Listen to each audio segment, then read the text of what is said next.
going on? Like my little supernatural intro, that was 200th anniversary or 200th episode, I think it was. It was one of my favorite things when they did that cover. Truly a huge fan. Thank you guys for joining me today. We do have a lot to talk about, including some news about the show, which I'm sure some of people have read on Twitter. But am I muted per usual or something? Oh yeah, no, you were saying something different. But yeah, so we have some things to talk about, including, but not limited to, some casting updates, which I find to be really, really, really awesome, including some JSA casting, some Flash news, a new Zack Snyder Justice League edition has dropped on HBO Max. The Justice is Gray, which is in its original form, kind of, if sorta. It's a monochromatic version, but it really highlights a lot of things that are in Zack's film, and I was truly blown away by it. So if you haven't already, definitely check it out on HBO Max. Guys, make sure you subscribe to the channel. Make sure, if you can, you become a Patreon. It definitely helps the support in getting us to, where we need to be as far as success goes. You get access. It's not just a give relationship. It's definitely a give and take. Early access to podcasts and all other pre-recorded content. It's a good deal for $5 a month. But before we get into all that, hi Jack, how you doing?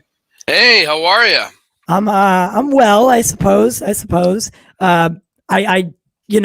there's a lot going on, but I wanted to get today in and talk about some stuff. Lots of cool things going on. Yeah, there are. You want to get to the news? Yeah. So. All right. So, what are you talking about? Like pop culture news. Do you want to do that now? No, at the end. Okay. Yeah.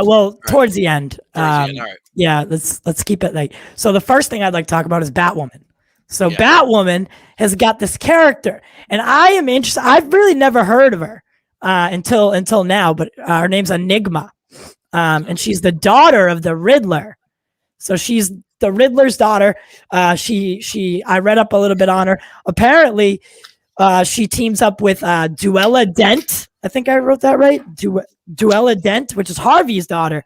Sometimes it's like heroic, sometimes it's criminal, sometimes it's a little devious, But so she'll be in this Sunday's episode, and I'm actually probably going to tune in just to see how it goes. But she'll be played by Laura Mennel. Laura Mennel, good job, Laura Mennel, for being cast as an Enigma, which it sounds like, it's the Riddler's daughter, so Ed Enigma. Yeah. And then I guess she just went with like the literal translation for a super name, right? She was just like, yeah, Enigma's my name. How you doing? They did that in Batman Forever. Enigma. Yeah, that's right. That's right. Definitely, guys, get in the comments. Let us know what you think about the stuff we're gonna be talking about. I truly appreciate y'all stopping by. I love you. But yeah, so what do you guys think of Enigma showing up? So have you been watching any of the Batwoman show? I'm still on season 1, and I gotta say, I don't get the hate. I mean, is it amazing? Is it as good as let's say the first season of Arrow? No, but I enjoyed it for what it's worth. I kind of like that it's set in the world of Gotham.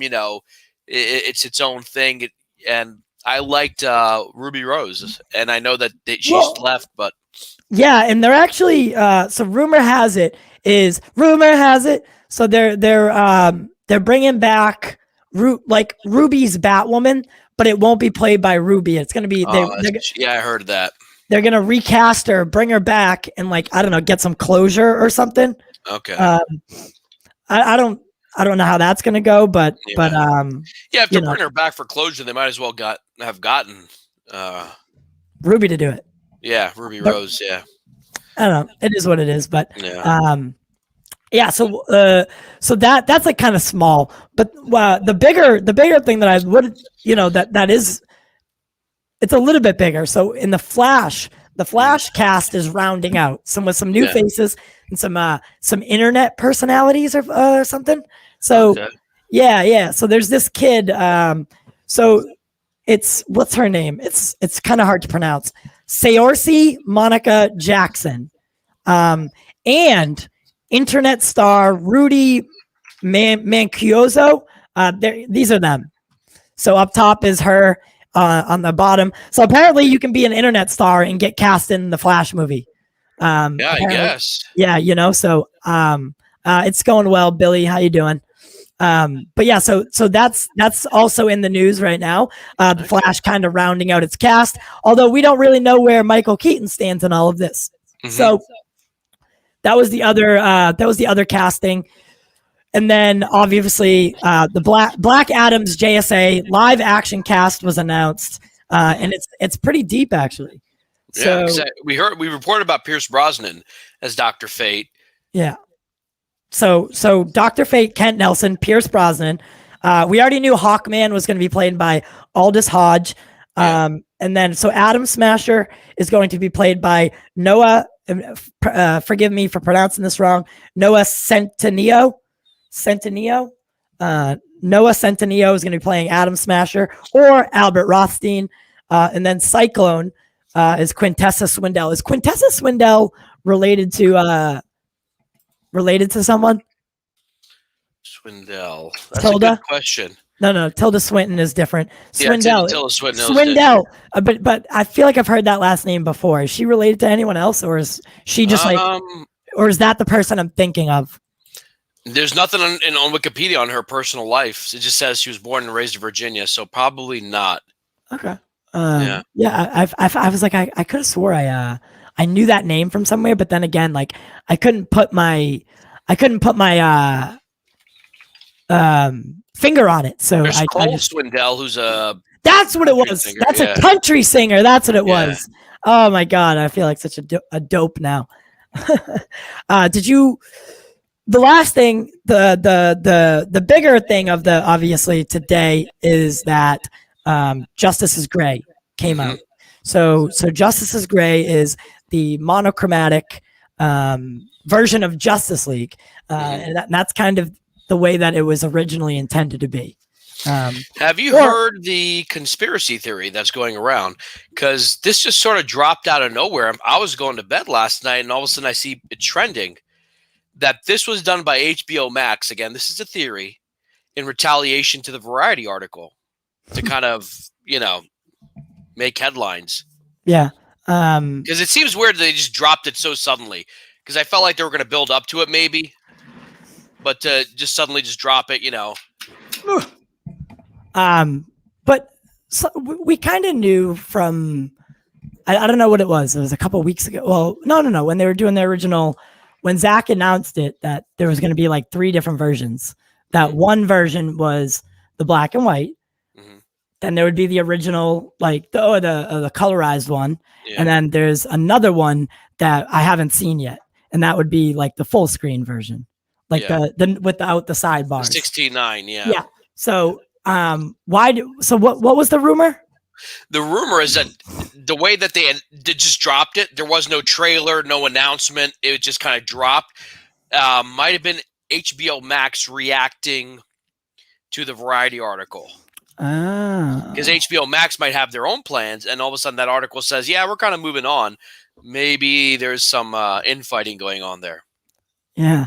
Did you read those comments, by the way? Yeah. This is the one I really liked. This one. We're gay.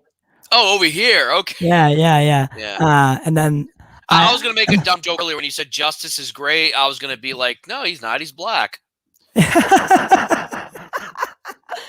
definitely black. Oh, man. No, but yeah. So did you get a chance to watch any of the Justice is Great? I saw some of it as I was going to work, so I did my duty because I couldn't watch it. I turned it on and let it play and went to work so that, the algorithms record. Right. So. I watched, thank you, man. Thanks, Ryan. So we'll talk about that towards the end of the show and we'll get into like what the future holds for the show, going forward. I watched probably about an hour of, Justice is Great. And it's so pretty, like, okay. And you wouldn't think it was pretty, right? Like a black and white version of a movie, is very, when you think about it in your head, you're like, oh, it's just kind of basic, right? Yeah. It's the most basic version of the movie that could possibly be. Yeah. the way that the black, and it's almost silver instead of, it's not white, black and white. It's like black Yeah. and like a good silver. Especially like on Superman's suit, which I have a picture of it. Yeah. I saw that. I thought he looked good. This one. Yeah. Oh. Like, okay, I was talking about the opening scene. Yeah, it looked really nice from what I saw. And look, Zack is really into chiaroscuro, and I like that looks like something out of a 19 like the movie the Joker is based off of, The Man Who Laughs. Yeah, it looks almost like that. That picture's scary. Yeah, like it's actually pretty freaky. And I'm like, when I first saw this picture, I was like, I wonder like if Zack was taking the photo and was just like, oh my god. Like, this is actually pretty alarming. And this makes me want to see more of Leto's Joker, because we haven't seen a scary Joker. We've seen Jokers that are like terrifying in their own ways, but this looks like right out of a horror movie. Yeah, no, for sure. It definitely accentuated the. I mean, that's not in the movie, obviously. And this whole sequence, like wherever they are, it wasn't in the film either. And yeah, Ryan Rivera just said it has a very Shakespeare vibe to it. It does remind me of Laurence Olivier's Hamlet, when he's holding the skull, it's in black and white, and Zack has an eye for that type of stuff. So that does look cool. Yeah. So I watched like the first hour of it. I have it queued up. That's obviously what I really wanted to talk about today. So do you think it was a smart idea to release it 2 different styles, 2 different ways, 2 different versions? Do you think that was a good idea? I think it keeps the hype going, because, I mean, here's the thing. The hype's already been going since last week, but it kind of gave a second dose, because now it's like everyone's talking about the Justice is great. It keeps it trending, And Zack has sort of, on Vero, implied that we have to keep watching it, because someone, wrote to him on Vero. I want to say tweeted, but that's not the word to use. But for lack of a better word, tweeted. Is the fight still going? He says, keep watching and keep sharing. Something like that, He doesn't say, no, it's over. It seems like he wants to do it, and I think HBO Max wants to do it, and they might have been caught off guard. Oh, Suicide Squad trailer tomorrow? Yeah, they're really trying to. Looks like we know what we're doing tomorrow. Yeah. Well, I mean, you know what you're doing tomorrow. Yeah. By the way, but speaking of Justice is Great, now I know what a lot of people are thinking is, okay, I've already seen the movie in colored, right? Yeah. So why do I have to watch it in black and white? Yeah. The reason that I myself will promote the monochromatic version of it, Justice is Gray version, is because you get to see the film the way it was. So before Zack, the 214 cut, this one, right? The one that's referenced in some pictures. This one right here, that was originally he had it in a black and white form, and that's the one that Jason Momoa saw, and some of the executives saw, and this is the way he pitched it. So this black and white version is kind of the most original version of the film. Obviously, it's been, a VFX company had to come in and really tune it up. Accentuate and give it a nice color grade because when you're working with black and white, it's not just black and white. You don't just give it a filter of a black and white filter and go on your merry way. No, you still have to tweak things and change different things in the film to better accentuate the monochromatic. So I really it was gorgeous for everything that it was. The hour that I've seen of it, it was really pretty.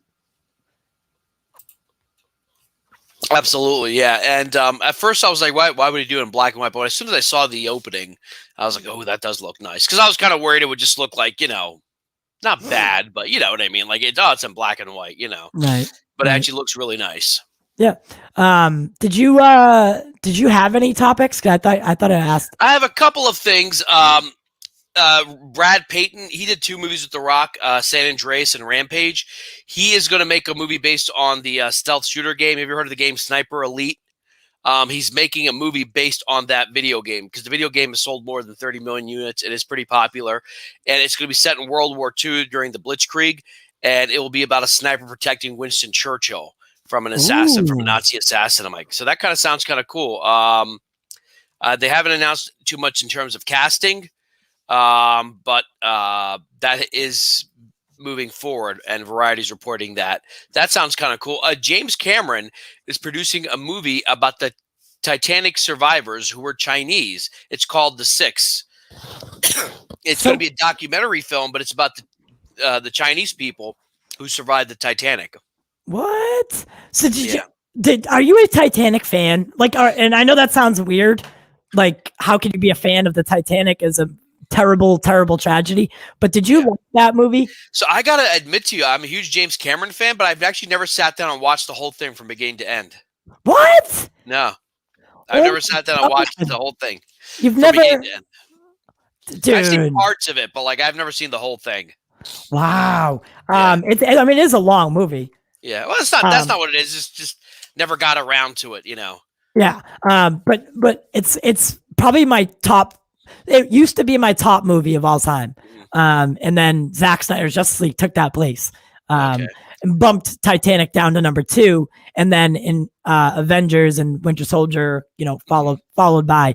But I love James Cameron. I'm still waiting for the Avatar sequels. I don't know if there's been any developments on those, but I'm kind of disappointed that.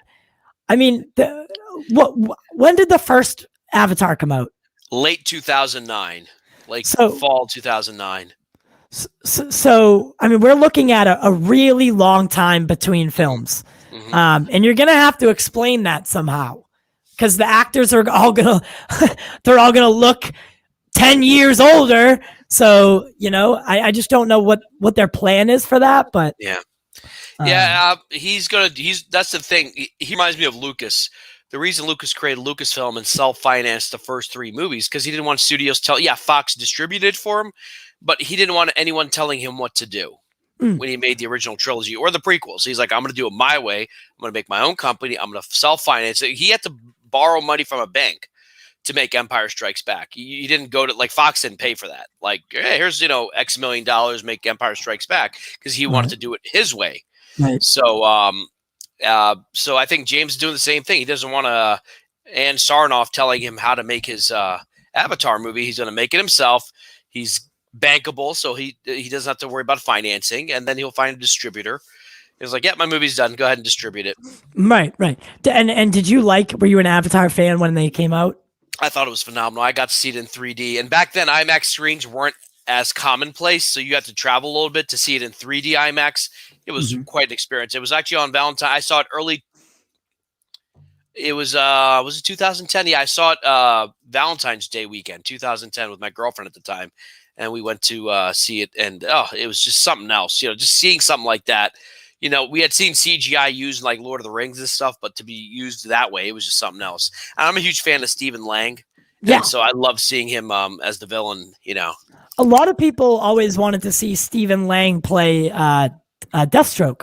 That would have been great. And I think he does have a similar look to how Deathstroke or Slade looks. So I think he would have been a good. But I do like Joe Manganiello as. Okay, because I had heard Cable. A lot of people wanted him to play Cable. I've heard both things. Because at the time they were both up for casting, right? So Cable was being cast. There were talks of maybe a Deathstroke casting. So people were fan casting Stephen Lang as both. But if I had to make a choice, I'd probably do Deathstroke over Cable, because I think the Cable casting ended up being perfect. Honestly, the fact that they got Brolin to do it, it was out of the box, definitely. But I thought it fit Josh. Yeah, Brolin. It worked really good, and I hope he's in Deadpool 3. Yeah, I mean, honestly, and tell me your honest opinion. Are you excited for Deadpool 3? Does it get you giddy to think about Deadpool 3? It does, but then I know they keep saying it's going to be rated R, but I got this feeling in the back of my mind they're going to film it, and then they're going to kind of pull a fast one and make it a PG-13 movie. Right. And I don't see Disney adding an R-rated movie to the MCU. I don't think I know they'll say they'll do it, but they realize we don't need to make it R-rated. Yeah, Jesus. If I think that a PG-13 Deadpool movie would kind of kill the franchise. Yeah. Same thing And with Blade or the Punisher. Like I'm like, I don't know. yeah, the PG-13 Blade thing is alarming, very alarming. What are your now? I'm kind of backtracking here a little bit, but are you familiar with the JSA at all? Vaguely, I have Vaguely? some JSA comics, and I actually liked the version of the JSA we saw in the only CW show that I think is really amazing right now, except for Superman and Lois. They were in Legends of Tomorrow, which I actually liked the casting, and then I actually liked how they did the JSA in that. So, The JSA is also in Stargirl. Actually, I haven't seen Stargirl yet. I'm still working on Titans. Hey, Bar TV. Hey, Barcy. Yeah, you haven't seen Stargirl?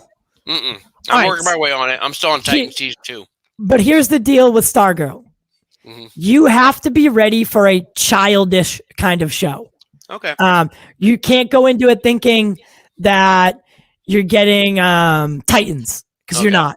Stargirl is very much geared towards a younger audience, and they're not shy about it either.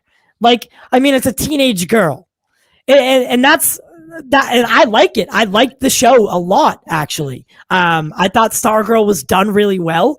They didn't try to be anything that they're not. They stuck to their niche, and ran with it. And their casting is good. The only complaint I have is that maybe the season was too short. Is it on HBO or is it a CW show on HBO? That's the confusing part. So it aired both on HBO. No, was it HBO? At the time, it might be DC Universe. It might be the DC app. Okay, all right, that makes sense. Barcelona has it. I like Stargirl. Gave me Smallville vibes, but could have been better though. I like Smallville a lot. So that's what I'm saying though is it was DC Universe. Thank you. So I was gonna say, because I think this new season of it, season 2, obviously it's not gonna air on DC Universe, so it will air on CW and HBO Max. Okay. The thing though was, it was different on the CW. Like, it wasn't the same show. Things were taken out. Okay. For so on runtime, HBO Max, you get a more fuller version of the show. Yeah, you got a little bit more of a full. And I'm not talking about they didn't like take 20 minutes chunks out of it, but they did change it. The aesthetic was different, I thought. And obviously they inserted commercials. So they kind of broke it up into sections. So definitely give it a watch though. I think it's a good show. Do I have to finish Titans to watch Stargirl, or are they separate? Separate, completely separate. All right. CW. And what are your thoughts? I don't think we've ever really talked about your actual thoughts about the Arrowverse. So I loved it, and then at some point it felt like a chore to watch them. The only one that held my interest was Legends of Tomorrow, but even then, like, I just kind of dropped off with them. The Flash, I watched the first 4 seasons. I liked it. Right before the Infinite Crisis, they did that last year. Like, at that point, there were so many shows, and then Supergirl felt like eating vegetables. Supergirl was really hard to watch. I couldn't do it. I couldn't do it. I was not a big fan of what's her name, Melissa Benoist. I know everyone loves her. She was in Glee, right? I only saw the first season of Glee. She wasn't in the first season, but all right. Well, I know that her and Grant Gustin had worked together previously. Okay. So that helped her get cast as Supergirl. But I thought the show was really hard to watch. It was very hard. I had to force myself. It's like taking Robitussin, and you just gotta get through it. Well, I remember this is how it went, right? So Arrow was on. Arrow. The first 3 or 4 seasons were great. Fire, like absolute fire. Yeah. And then they did a backdoor pilot on Arrow for Flash. And that was good. And I was all about it. I was like, oh my God, Grant's really good. He embodies the character. Then the first season of The Flash came out and it was wonderful. Yeah. Wonderful. It had you guessing. It had you wondering. It kept you on your toes and it was lighthearted. everything that Arrow was kind of serious in tone. It was the characters are more serious, but then you got the Flash that was a little bit more light and but it had its moments of seriousness. Moments, yeah. Right. But they were very rare. They were very far and few between. And when they did do it, it fit. However, as we progress through the seasons of The Flash and Arrow, Legends of Tomorrow comes out. Legends of Tomorrow had a hard time its first season because the production budget was too much. They were spending too much money on Legends of season. Yeah. They were spending. A lot of people said it was a knockoff of Guardians of the Galaxy, which I didn't get. Yeah. I didn't get that feeling either, but as far as competition, I would probably, that makes sense. Here's the thing with Legends of Tomorrow. They took a lot of B characters from the other shows and made them great. Who was the villain in the Arrow who built like a dome? And he was, I forgot what the actor's name is. He's played by, oh Christ, I know the actor so well. He was a villain, but in Legends of Tomorrow, he has a daughter, and all of a sudden they kind of developed him. I'm trying to remember his name. Neil McDonough is the actor's name. Damien Dark? Yeah, Damien Dark. Like, I didn't really care for him in Arrow, but I thought he was great in Legends of Tomorrow. They developed him a little bit more. They developed his relationship with his daughter, and instead of being like a 2D kind of villain, he actually was a little bit better. I thought Captain Cold and who's the other guy from Prison Break? That's his brother. Were phenomenal in Legends of Tomorrow. They're probably the one reason that I kept tuning in to Legends. And I really liked oh Christ, now I'm blanking on the name. The guy who was the leader of the Legends in season one. It's been so long since I watched the shows that I do forget all their names. But the thing about Legends of Tomorrow was they had this whole like mystery to like Rip who Hunter. who Rip was actually, who was Rip Hunter actually, right? And there was a little bit of mystery in it, and we didn't know why this team was being assembled. And the missions they were going on were compelling. I believe they even go to Themyscira. Well, they dropped someone off at Themyscira at one point, and like you were like, oh, that was so sick, like Themyscira exists in this universe, and like what they were doing was done so well. But then all of a sudden, like, all these shows got way too dramatic for me. Yeah. The drama. I've seen the last season and a half of Legends, but it's a show that I could drop into. I felt like the writers were having more fun with that show. Yeah. Than the other writers were. Because it didn't have to be serious. And the actress who played Canary, she was the girlfriend of... Sarah Lance, right? Sarah Lance. Brilliant. When she was in charge, I don't know if she's still in charge now, but she was great. Yeah, Brandon Routh, great. Brandon Routh was a hit casting too, because to cast Brandon Routh, who had been so, almost kind of mocked with his Superman role. People, I didn't mind him as Superman. I felt like he needed some time. People got better. Yeah, people were like, oh, they kind of dismissed his Superman as kind of like George Clooney as Batman. Yeah. They kind of dismiss it when altogether in the. Like, all you really hear about is Christopher Reeves or Henry Cavill. Not a lot of people bring out Brandon Routh's Superman. But I thought he did a really good job as Adam. Yeah. I really liked Ray Palmer, right? Yeah, but he was so eccentric and he was happy, and his character brought that like homebody feel to it, to the role. And when he was in, what was it? Was he in Arrow first? Yeah, he was a great foil to now I can't remember the Arrow's name. What, Stephen Amell? No, Oliver Queen? Oliver Queen, because they're both kind of rich CEO types. Right. But he still kind of plays that little Clark Kent thing, and it works. Like, he's actually a sweet guy, Ray Palmer. And I like that about him. Yeah. And when he started, so the only part, I'll be honest with you guys, and please don't hate me for saying this, I really had a hard time with Felicity Smoke.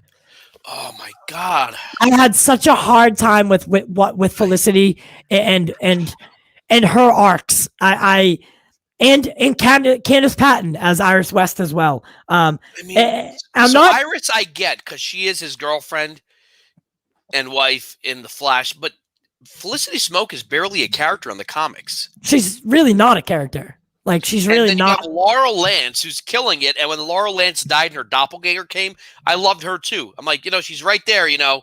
It's like having a Superman story and Lois Lane is there, but you're not going to set them up. It's like, why? Yeah, I don't get the. I think it was purely fan driven. The fans were doing all this weird artwork.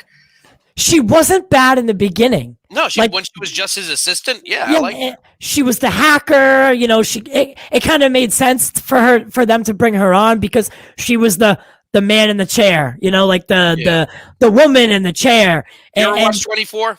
Yes. The Chloe to his Jack Bauer. Exactly. But then she started taking on a larger role. Yeah. And the larger her role became, the more annoying she became. Yeah. Because like Oliver would have to go do something and she would be like, no. And it's just like, ah. Yeah. This is why Batman is single. Yeah, but she's terrible, bro. But like, here's a show that I feel. Here's the thing: everyone's there for the superhero. They're here for the Flash. They're here for Green Arrow. But then the writers like, what do we do with the girlfriend characters? Let's give them a bigger role. And giving them a bigger role doesn't mean making them annoying. No, you have to write good characters. A show that's doing it right, Superman and Lois, because Superman has his arc, Lois has her arc.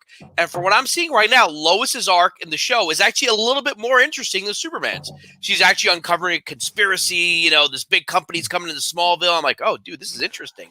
Yeah. Like, as a reporter, it's almost, yeah, there you go. I agree with Barcy. Like, there's something that the CW does with these female characters. They make them over, and like, I'm not trying to be insensitive here, but they make them overly politically correct. Yeah. Like, to where, they're caricatures. Yeah. So Joe West, Joe West is the Flash. He's just like a stepdad. Mm-hmm. His girlfriend, his girlfriend in the later seasons, like they gave her powers and they gave her like this little story arc, and then she ended up getting powers, and she's like really like female, and God, like. Can I tell you what the problem is? And I apologize ahead to our female audience. Comic books, up until recently, were the domain, and same thing with video games, up until recently, of mostly guys. They were written for guys, mostly guys who didn't really go out. Now everyone watches comic book movies. So now you have comic book writers and people who are fans of comic books trying to write female characters, but they're coming in from a male perspective. You're like, okay, so what would a strong female character be like? And it becomes like that character from South Park, Strong Woman. You have PC Principal, and then he's married to Strong Woman, and she's like, yeah. It comes off more like that than like if you look at actually great female characters like Sarah Connor, Ellen Ripley, Buffy, they weren't strong because they were saying they were strong. You put it in how they handled circumstances, and that's how you wrote strong. You wrote them just like you'd write a male character, but they happen to be female. And I feel like with the CW, they're like, all right, okay, what would a girl do in this situation? It sort of reminds me of Seth MacFarlane and Meg. They're like, we have no idea how to write female characters, so we just screw with Meg all the time on Family Guy. Family Guy, yeah. So I guess my point to the CW, and like, listen, guys, as you saw, or as you heard in the beginning of the song, I used the Supernatural cover of Carry On. I am a huge Supernatural fan. Like, Supernatural is my number one. It doesn't matter how good Game of Thrones is. It doesn't matter how good Westworld is. Any show I've ever watched, Lost, any of them, Supernatural will always be my top dog. Yeah. And it's because of my relationship with that show. I loved it, right? But the one thing that they never dabbled with was that female aspect. Like, they had strong females on the show, but they never overdid it. The CW superhero verse, the way they, like you said, the way they handle female characters, it seems as if they really don't know what they're doing, and they just like, they're like, okay, well, this is what we think they should do. They got to be really politically correct. They got to be really like, they have to insert themselves into the story. But that's not to show they're strong. We have to make the hero look stupid compared to them. That's what they do in sitcoms. The dad is kind of dumb, the mom is kind of smart. I'll give props to Gotham because I think the way they handled Selena Kyle was great. Yeah, Gotham was another one that did a really good job. Yeah. Okay, so the one female that I think, and Barcy just brought her up, the one female character that I think was done probably perfectly was Killer Frost. But they tackled the inner psyche of her character, right? It's Killer Frost is almost battling herself, the human part of her for control, and for who is, but in that fight, right? Killer Frost versus what's her real name? The actress's name or the character's name? The character. Oh man. God, I used to watch these shows all the time. Like Caitlin Snow. Caitlin, yeah. I used to be, so every single night of the week at one point, there was a CW Arrowverse show. I used to be watching every single one, and now I can't even remember who Killer Frost is. So that goes to show you how important these shows are to me now. They're not. Yeah. I think what also happened was Arrow came out, 2013, 2014, started around there. There weren't that many good comic book shows. It might even have been 2011. You might be right, but let's look at that landscape. Started in 2012. Okay. So you have the Arrow. I think Arrow season 1 is way better than Agents of S.H.I.E.L.D. season 1. It was a really good show. But here comes Marvel. Here comes Netflix. Here comes Daredevil. Here comes Punisher. Here comes Jessica Jones. Here comes Luke Cage. And like, hey, look how we do comic book shows. And we do them better. And all of a sudden you go back after watching Daredevil or first season of Jessica Jones and you go back to like The Flash. It's like, I think we're seeing that right now with the Snyder Cut. Yeah. When people are watching this like, oh, I kind of like how this is not a Marvel movie. I kind of like how it's more serious and dark and there are consequences and people are dying. They're not making jokes. I think audiences say Marvel is bad, but they want no, different. Yeah, exactly. Like I'm excited for Falcon and Winter Soldier tonight. Well, tomorrow morning. Yeah.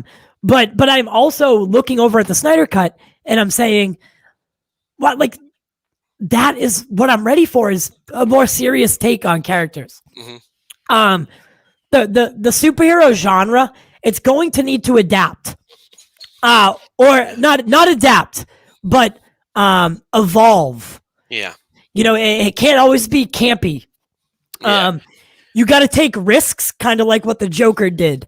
With Robert Pattinson's Batman, it looks like they're taking a couple risks. Going a little darker and more. It's going to be more of a noir detective kind of, spin on the character, which focuses more on his ability to solve crime than it is to beat someone up. So these characters, if we keep them the same, if we keep them the Marvel formula, people are going to get tired of it. Yeah. Not only that, I think, and this now we're kind of seeing it with Bucky too. They're making every character quippy, and it's getting to the point where like every character is a smart ass. It works on Star-Lord, it works with Tony Stark, and I like Thor Ragnarok, but they did it with him.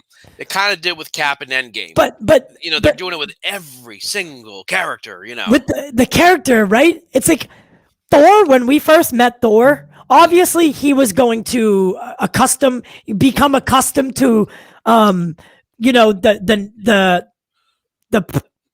time that he's in, right? Yeah. I never expected him to stay the first Thor, version. What I'm saying is, though, like, I feel like they don't know how to write these. Like, they're kind of falling into the thing where every character is a smartass. No, I know, and that's what I'm saying is.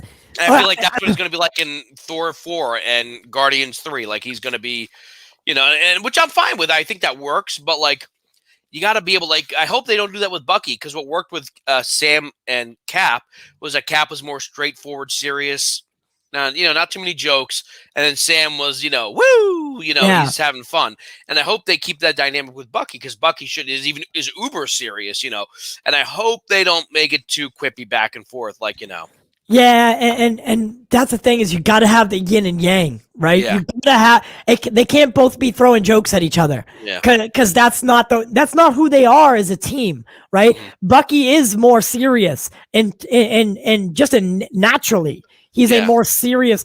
I mean, we see him struggling with his mental state, where he's in the 12-step program basically. And and for PTSD, you can't turn him into a joke machine. Please don't. Yeah. If you do, I'm gonna check out. Falcon, I can understand, right? I can understand that he's a little bit quippy here and there because that's how we met him. But you're right. The Thor, it's the Thor dilemma. Did you like Thor in Thor 1 and 2, or did you like Thor in Ragnarok? I think Ragnarok is a way better movie, but I think Thor I like him in the first movie a lot. I know, like, that's what I'm saying. Funny moments where he was unintentionally funny, like another. Yeah. Like, he's not trying to be funny. He just comes off as funny. Now, like you said, would that work if he stayed that way? No, but you could have, like there's a moment in Thor Ragnarok when he's like, you could have sent an electronic mail. He's like, do you have a computer? It's like, no, what for? To me, that's funny because it's not quippy. He's not trying to be funny. He's just showing how out of touch he is with how email works. Right. You know? And those things I'm fine with.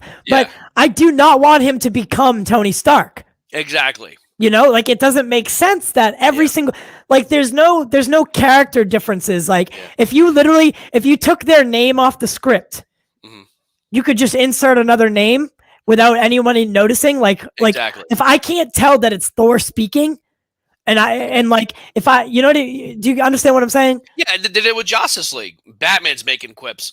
Yeah, something's definitely bleeding. Yeah, you know, but if you put that line, if you gave me a script, handed me a script, and it said Flash, and then he says, "Oh, yep, something's bleeding," right? Like if I can't tell who's saying it, you have a problem. Yeah, right? These characters are utterly they're literally the most different things that like Batman is not even close to Wonder Woman and the way they speak. Neither is Wonder Woman to Superman or Superman to the Flash. Like I shouldn't be able to interchange who says these things so easily. And that's what Marvel does. And that's why I think Snyder Cut works so well, because the only really quippy character you have is the Flash, but he does it when it's necessary. He's not doing it in the middle of battle. Like you know, like when he's not afraid of battle. Yeah. But you know the part where he got shot when he's going in circles at the end and he falls down, he goes face first. I was waiting for a quip to come out, and there wasn't one. In fact, he's been shot and they show his wound. He's like, I got the wind knocked out of me, I'll be fine. Like he says it. Like he doesn't say anything funny. Like so it's a serious situation. Have you ever got the wind knocked out of you? Have you ever got the wind knocked out of you like that? I've never been hit too. I've been punched in the face, but like it's not about, you don't have to get hit punched. Like if you fell off a bunk bed face first, you get the wind knocked out. He portrayed it perfectly. Yeah. Okay. Like the way he was talking, like it's very short breath. Like you know, you get really light. And you're right. Like the whole time I was watching Flash, I was waiting for quips to come out, but they never happened. Yeah. Right. They only happened when it the one scene that I thought was a Joss Whedon scene, but was when they get off the plane. It's like, oh, that's your signal. You know, like that worked. That was great. That was, you know. That was Flash. In that moment, it works. Yeah. That was Barry Allen, and that was good. Or with the hot dog, like, oh, what happened out there? See, I always bring snacks with me. Stole the hot dog. At first, I thought they were going to do this whole thing that he's like broke as hell, he can't afford food, but actually he gave it to the dog, which shows how nice of a character he is. You know. Yeah, and Jesus, I gotta watch that again. That was funny. The hot dog thing was hilarious. There was so many hot dogs, and to me, was the hot dog uncooked? Because it looked very raw. But that's a story for another time. If it's for the dogs will be fine. All right, guys. To a more serious note, we can start with this. Ready? We're gonna be wrapping it up in a minute here. I know Jack has to go host Quizzo. By the way, guys, if you are in the Philadelphia area and you want to go over to Boggs Bar in Philadelphia, get some seafood, get some wings, get some beer, get some wine, and do trivia with producer Jack. You know, you guys are always welcome. Jack, what's the address? New specials today. We have new specials today. In fact, I had saved the page and I closed it. It's 3467 Richmond Street. It's near the Delaware River. It's a really nice area. It's a small place, but 3467 Richmond Street. It's right at the corner. It's easy to find. There's plenty of parking in the area. And the weather right now is gorgeous. I'm going out in short sleeves. I'm excited not to be wearing a freaking coat. Yep. But I pulled up the specials earlier, but now I can't seem to find them. That's all right. We don't have to go through the specials. Yeah, so this Saturday, guys, is the Us United streaming event. And we go on after 4 Nerds. We're gonna be oh wait, I thought it was Den of Nerds first. Yeah, you said Den of Nerds yesterday. I'm like, oh, maybe they're the same people. No, I could have sworn it said we're going on after Den of Nerds. Maybe Den of Nerds pulled out or something. I don't know. But yeah, okay, so we're going on after 4 Nerds, which I thought was later in the day. Originally, I thought that's what they told me, but whatever. So that's my mistake, guys. But yeah, so Us United streaming event is all for charity. It's for AFSP. We'll have the links. The link is actually in the description today. So if you want to get a jump start on donating, please do that. We're going to be going on from 2 to 4, joined by Allison Crow, who sang Hallelujah in the credits for Zack Snyder's Justice League. We'll also be joined by Brandon Spink, who played young Bruce Wayne in BVS. And then we have a mystery guest. Ooh. A mystery guest for the last hour. So I guess you'll have to tune in. But the reason I bring that show up is because that is going to be that plus the showcase show, and then next week's podcast is going to be the last that I am seeing for a while. I'm going to be stepping away. So basically, me and Jack are kind of switching roles. Is the way I'm putting it. My mother is dealing with a pretty rough time. Her breast cancer is really starting to defeat her, and I am going to be stepping down from hosting shows for a while as I deal with that kind of stuff. So this is a formal announcement. I just want you to know that I feel comfortable that the show is in Jack's hands. Nothing's really going to change. I'll still be around and I'll still be popping, but I got to focus on other things right now. And we've built a foundation where I feel comfortable enough with handing the reins to Jack and Justice. Obviously Jack will be keeping Justice in line. And he's got access to all your stuff too. So I'm like, Justice, are we doing the show today? He disappears. I got to do it like on YouTube by myself. Yeah. So easier said than done, keeping Justice in line. You're going to see how hard it actually becomes. But Jack, I know you're going to do good. I know you're going to do well. I think, worst case scenario, if I have to do it myself, I'll do it myself. But I'll work out with Justin, or Justice, how to get it done. And problem is he doesn't watch TV, right? Doesn't he say he doesn't watch TV? He pretends like he doesn't watch TV, but he watches TV. He probably watches like Golden Girls or something. Nothing wrong with that, but that's probably what he watches. Yeah, nothing wrong with that, boys. Yeah. But yeah, we'll be taking over for now. But Ty's still gonna be doing the big stuff showcase this weekend, and next weekend is we got chief film critic from Variety stopping by. That's gonna be really fun, actually. Yeah. That's gonna be our first dual podcast. That's our first dual podcast and StreamYard. Speaking of the Roberts family, this is my brother Kevin. What's going on?